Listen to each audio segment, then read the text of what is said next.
Today's block is jelly roll rings. It's 12-inch finished. Here's what the block looks like, and it's made up of 4 of these ring blocks. These are 6-inch finished, and we put 4 together to get our 12-inch block.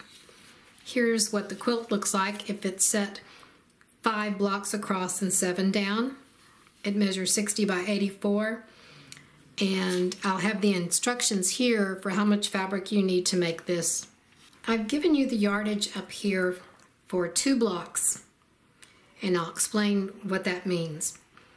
For 2 blocks, you'll need 4 light strips and 4 dark strips. They don't have to be full strips. As long as they're 32 inches or more, you're fine. And we're going to match 1 light and 1 dark strip together. For the 4 strips of light and 4 strips of dark, I'll explain to you how you get 2 blocks out of that. Here is 1 strip of light and 1 strip of dark, and when we cut this up, we'll have enough fabric to make these 2 ring units.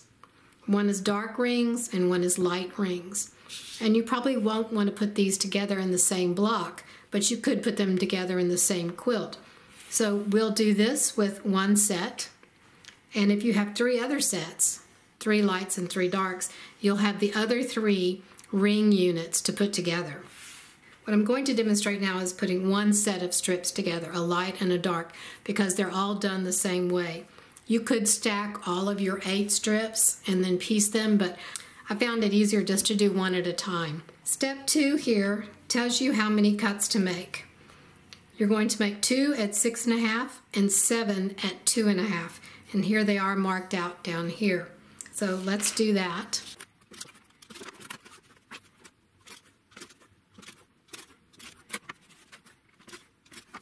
Okay, we have our pieces. Now we're going to separate these by color.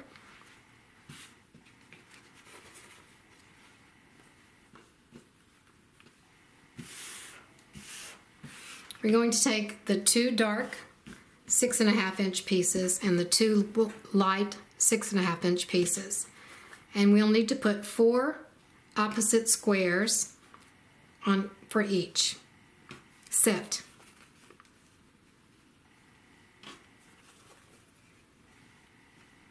And then we have 3 left here. What we're going to do with all 4 of these is we're going to use the stitch and flip or the folded corner clipper to cut off these sides, and we're going to make a trapezoid shape.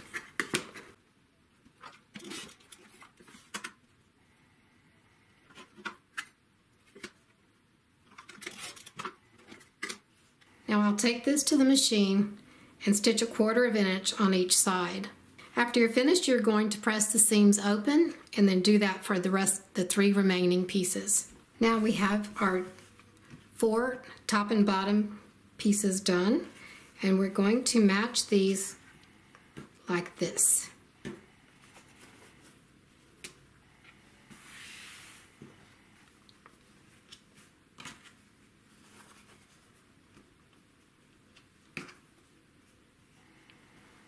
Then we're just going to sew these together and these together, and we'll have 2 of our ring units. Here are your 2 jelly roll rings. Now you'll take the remaining 3 light strips and 3 dark strips and make 3 more sets like this. Then we'll put the block together. Now we have our 2 blocks, and you don't have to put your blocks together in 2 pairs like this. You can make a bunch of rings and then totally mix everything up.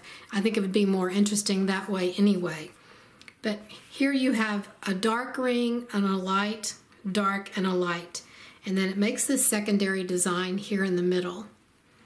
And then you have the same thing here as a light, a dark, a light, and a dark. Now if we switch these around, and once you put these block to block, you wouldn't want to put these together, but you can see the secondary design, how it forms here. Now I'm going to put these 2 blocks together and come back. And here's the block.